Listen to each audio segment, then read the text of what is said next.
A knight in a suit of armor laid down to rest under a spreading tree, whose canopy is made not out of leaves, but of miniatures with portraits or inscriptions.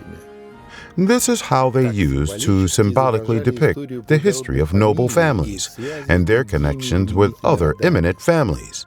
Every branch is a family. They grow upwards and outwards, intertwine and form new combinations.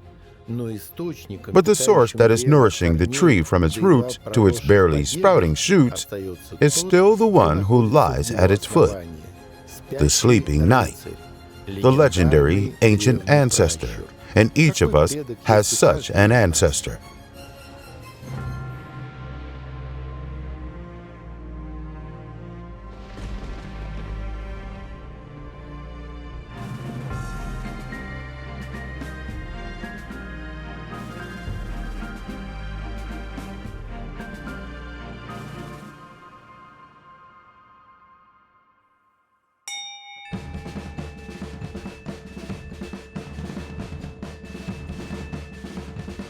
We're leaving now.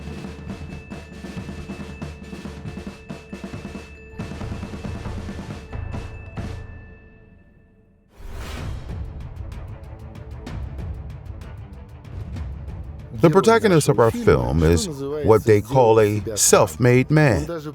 He even preferred a self-powered houseboat over a typical home. We're having a great trip today.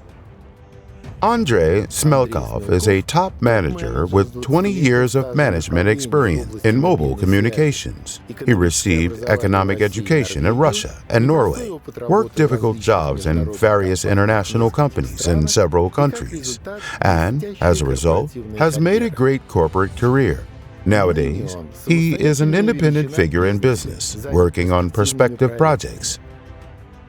In terms of his personality, he is someone who is ahead of his time and is surely not one of those who value the past over the present.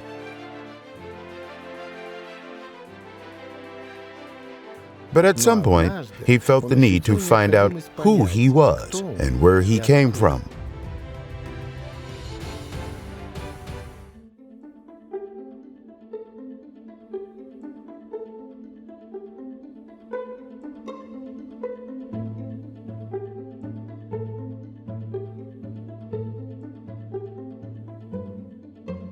We will start our story in Velike Novgorod, the place of power and the small homeland of our protagonist, the place he still sometimes comes back to, and even though he spends his life elsewhere.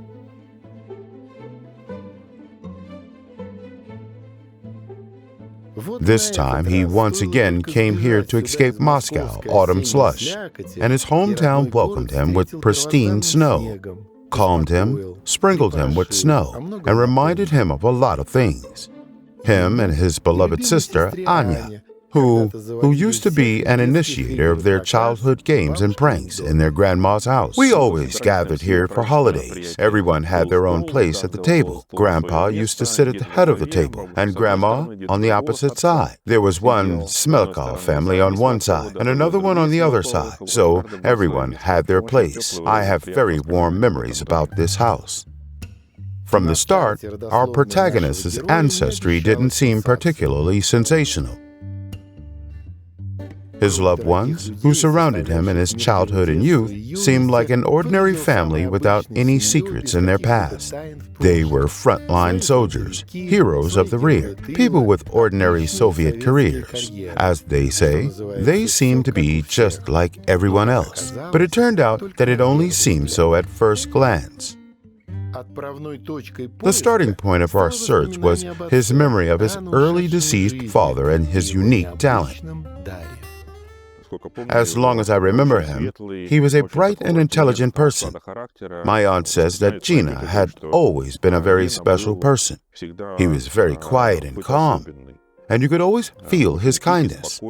I remember whenever we came to the place where he lived, Dad always had some candles with him, and neighborhood kids would run to his car, and he would stop and give candies to everyone.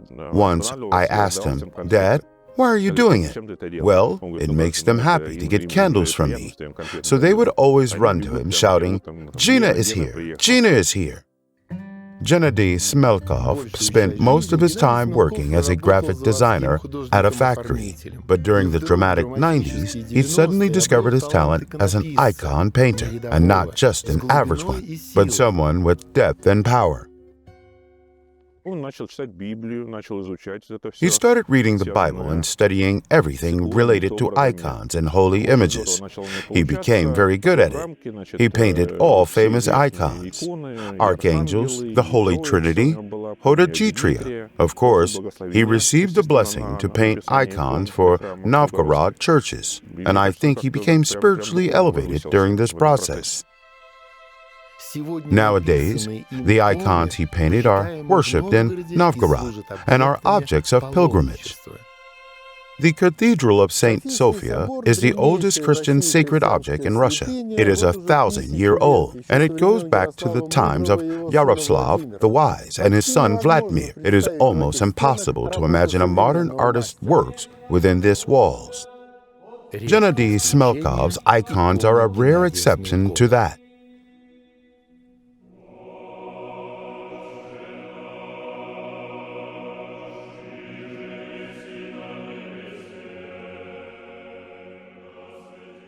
My dad received the blessing to paint the main icon of this monastery, this cathedral. People come, worship it, and ask it for help. There were cases of people getting healed.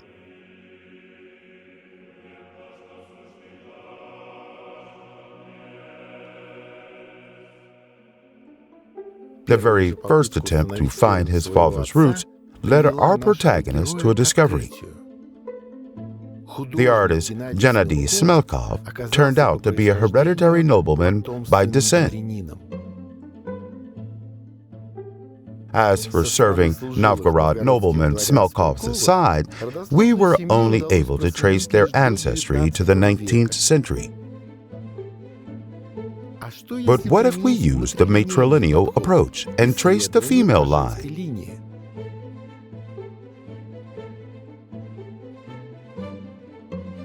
The search for ancestors of Tamara Smelkova, our protagonist's grandmother, brought us on a long journey. Her father, the staff captain of the Imperial Army, Alexei Veshnyakov, the great-grandfather of Andrei Smelkov, was not a Novgorod native.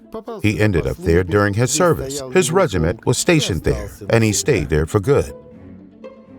It wasn't that long ago. He was my grandmother's father. He was born in Kazan. And this is where we're heading now, to look for the traces of our protagonist's ancestors. Maybe they remember his family better in Kazan.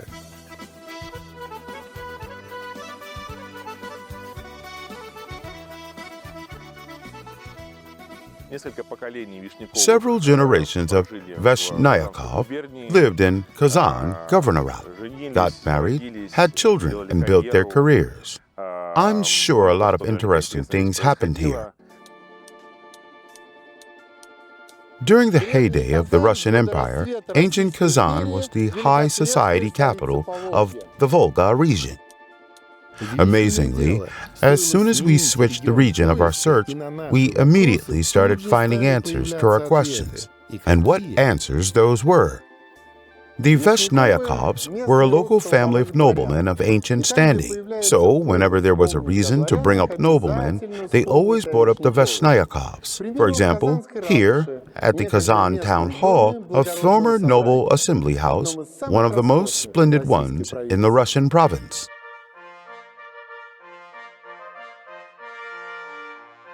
These are the stairs that the representatives of several generations of Veshnyakovs used to enter the ceremonial hall for balls, class elections, or concerts of visiting celebrities.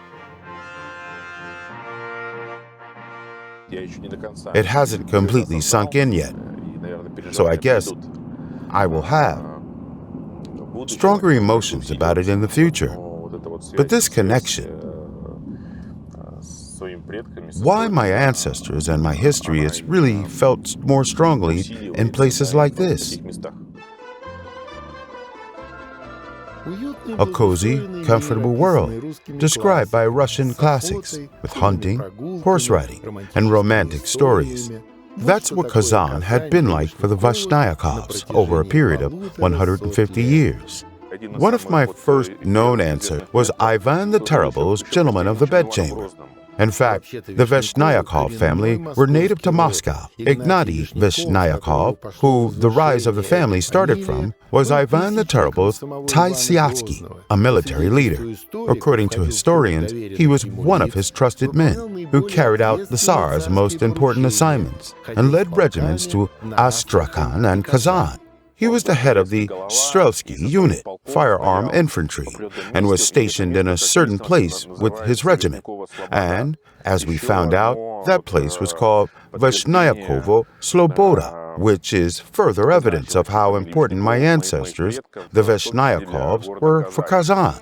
The Vashnayakovs' family rests near Kazan. Tagashevo Manor ended up in their family thanks to Ignatiy, but only in the second half of the 18th century. His descendant, Pyotr Vashnayakov, settled in the Kazan Manor. He was so active that he even received the title of the Marshal of Nobility of the Governorate. Our protagonist's ancestor's house is still there. Although looking at it now, it's hard to believe that it was once full of life. My first thought is, yeah, it would take a lot of money to even fix the roof alone. They say that during the life of the estate founder, Pyotr Vashnayakov, it used to host the Surf Theater, the only one in the Governorate.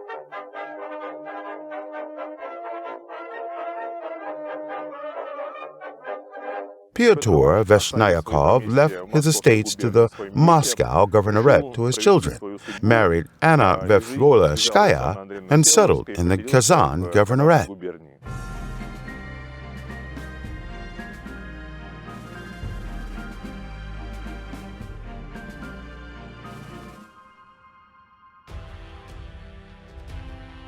But who is Anna Vyacheslavoskaya, and what role is she going to play in our genealogical research? The thing is that it is exactly this branch of our protagonist's family tree that reveals a real revolution in this story. Anna Vyacheslavoskaya, Vashnayakova by marriage, came from the family of Veshvolsky, the higher nobility, the old family, who had been close to the Tsar's throne for centuries. If a girl from such a family found her personal happiness so far from the capital, the circumstances of her marriage had to be completely extraordinary. The person who prompted the direction of our search was none other than Alexander Pushkin, with his history of Pugachev's rebellion, whose dramatic events took place in this area in 1774. It's hard to imagine, but this is where Pugachev's detachment stood. Everyone gathered at the Kremlin, and, of course, the noble assembly and its leader were at the head of the militia troops. Yeah, it's an incredible feeling, knowing that we might be standing right next to the spot where he was standing during that historical moment.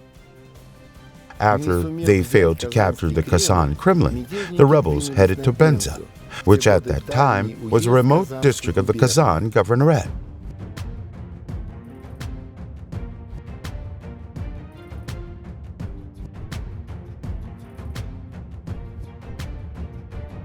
By fateful coincidence, shortly before those events, the court councillor, Lev Volosky, was appointed a Vovol, military leader of the Penza province. Andrei Volosky was an excellent guard who participated in the coup that led to the ascension of Catherine the Great. He was the father of Anna Vashnayakova, and thus a distant ancestor of our protagonist, and his namesake as well. Pugachev approached Penza. Voivode Volosky managed to keep the mob under control for some time, thus giving the nobleman the time to escape. Well, fellows, let's stand for our mother, the Empress, and show that we are brave men and true to our oaths. Pugachev appeared in front of the city. People came out to meet him with icons and bread and fell to their knees before him. That's what Pushkin wrote about Volosky in the history of Pugachev's rebellion. It's hard to find many material reminders of those times in modern Penza, but by lucky coincidence, the house of Voivode Volosky survived. The appearance of Pugachev in this area caused an outbreak of anarchy that was particularly brutal. More than 1,000 noblemen were executed. Everyone in Penza swore allegiance to the impostor, even the head of the local garrison, everyone but 12 noblemen headed by the Voivode. Volosky had a chance to hold out. The help was coming from Kazan, but it arrived 2 days late. The Voivode was burnt alive by the rebels, and it was only by a miracle that his family was saved. The city of Penza used to end at this rampart, and behind it there was steppe. Somewhere far away, almost 400 versts away, there was Kazan, which at that time was the governorate for Penza, and this was where the Volosky family went to seek shelter. We know the finale of this dramatic story very well. The daughter of the deceased Penza Voivode stayed in Kazan for good and eventually married Pyotr Vishnyakov. We can only guess the details of this romantic story, but the same Alexander Pushkin can also give us some clue about that. After all, there was a reason he came here to collect material for his book. Remember how in The Captain's Daughter, the commanding officer of Fort Belogorsky, who stayed true to his oath, was executed by Pugachev's people, and his daughter was captured by the rebels? She was then saved by Lieutenant Griboedov, who, by the way, was from the Kazan's governorate, just like our Vishnyakov. Could it be that the story of our heroes in Penza was one of Pushkin's inspirations? And in fact, what compels us to look into the past? As our teacher used to say, when you find a character and start loving them, everything works out. You set yourself to work. This time, we came looking for answers in Vyacheslav Nazaruk's workshop. Besides producing historical paintings, this famous painter also illustrated fairy tales by Pushkin and Baz Hall.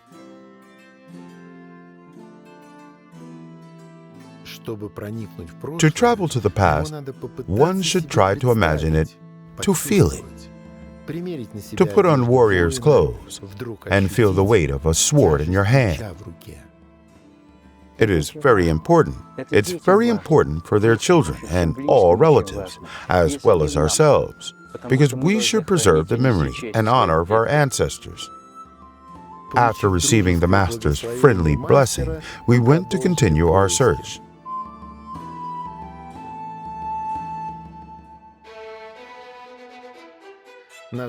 Our further route took us through Leningrad region. The fate of Anna's brother, Volod, turned out to be very different. Even though he was born in Penza, he couldn't imagine his further life outside of St. Petersburg and its immediate surroundings. His uncle and namesake, Volod Alexeyevich, was part of the Empress's inner circle and had a joking nickname, Vizi, which she had personally given to him. Due to the royal favor, he was also one of the richest people of his time. Since he didn't have any children of his own, he passed everything he had to his beloved nephew. Over time, a whole town with the telling name Vesvoloks grew around the estate he established near Petersburg. After multiplying his uncle's inheritance through an advantageous marriage, Vesvolod Jr. started living the high life in the vicinity of the capital. It seemed like all Petersburg aristocrats gathered at grand celebrations at Vesvolosky's favorite estate, Myza Ryabovo. The estate struck the imagination. 400 servants, its own theater, greenhouses with peaches, grapes, and pineapples all year round, over 100 thoroughbred horses in the stables, and hundreds of carriages for outings in the carriage house. On his birthday, several hundred guests would come to visit him, and there were rooms prepared for everyone. Moreover, it was made sure that each guest's habits would be accommodated. And that is why the most exact information was collected from the servants in advance about the habits of their masters and what each of them needed. And here's another one of Veflovsky's estates near Solzhenogorsk, Siritnikova. It was built at the end of the 18th century as a Moscow suburban residence, and now it is more famous for its connection to Mikhail Lermontov and the Stolypin family. Veflovsky's estates could be found all over Moscow. There's even an alley named after this family.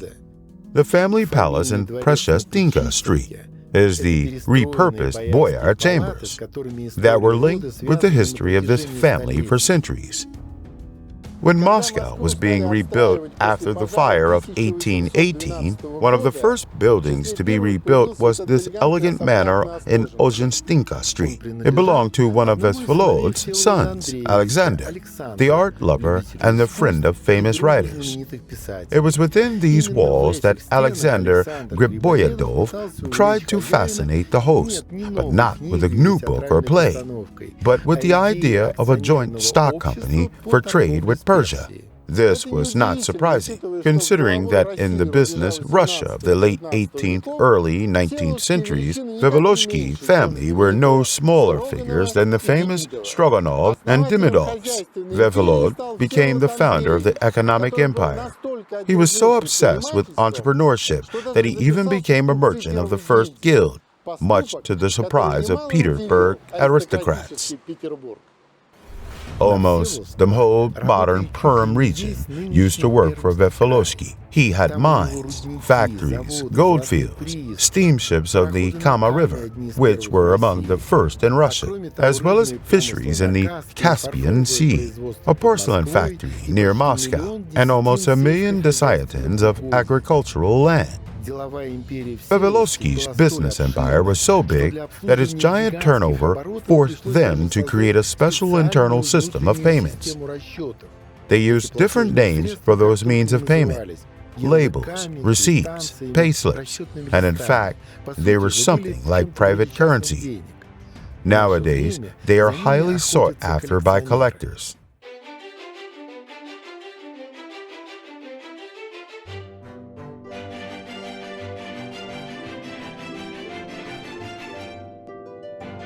This apartment on the theater square was often visited by Pushkin himself, who used to come there to see Vsevolod's son, Nikita.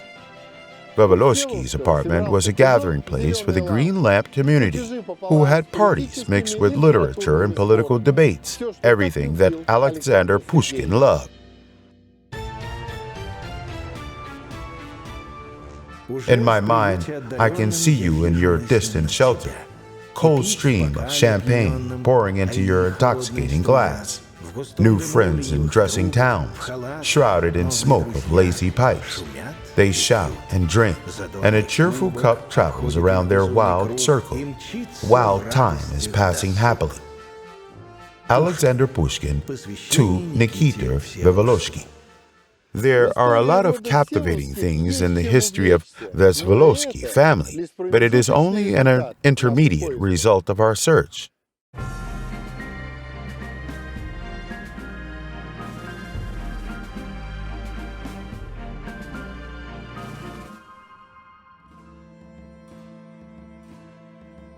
Our journey began as a research into the immediate past of an ordinary Soviet family.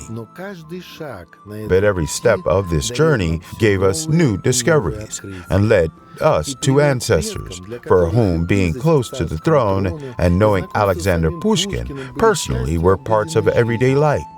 So it might seem, what else could there be? Nevertheless, we continued our search. Winter passed. At the end of spring, our protagonist decided to visit a preserved grave of one of his ancestors in the necropolis of the 18th century in Alexander Nevsky Lavra in St. Petersburg. Until the middle of April, the rare Carrara marble was carefully protected from the weather and snow with a wooden cover.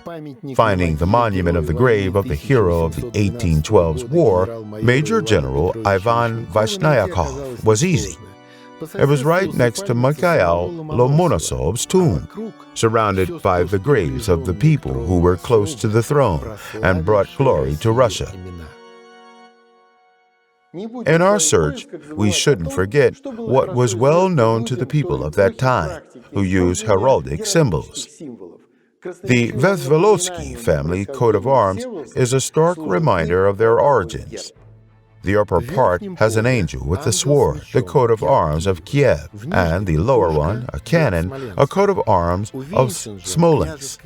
It is crowned with the princely crown. This coat is simple. It means that the family descended from the princes who ruled Smolensk and Kiev.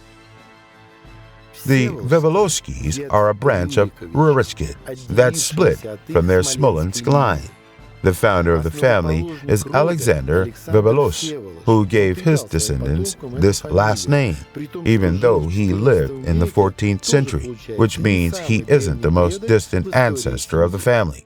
The Vevolovskys used him as a starting point for their family tree to avoid listing another 16 generations of ancestors, who were the same for all main aristocratic families in Russia. It could only mean one thing, that it's difficult to even say aloud, because of how incredible the research of our search turned out to be.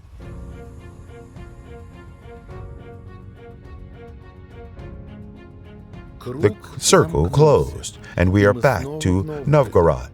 The first known ancestor of our protagonist, Andrei Smelkov, was also from Novgorod, and even got a monument in its hometown.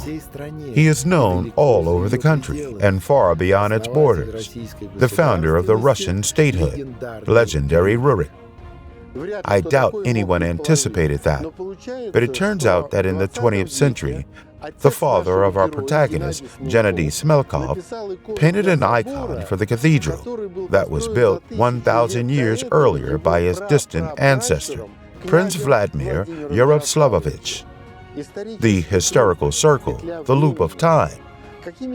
How we will now see the places he knew since childhood, the person who took this journey to himself.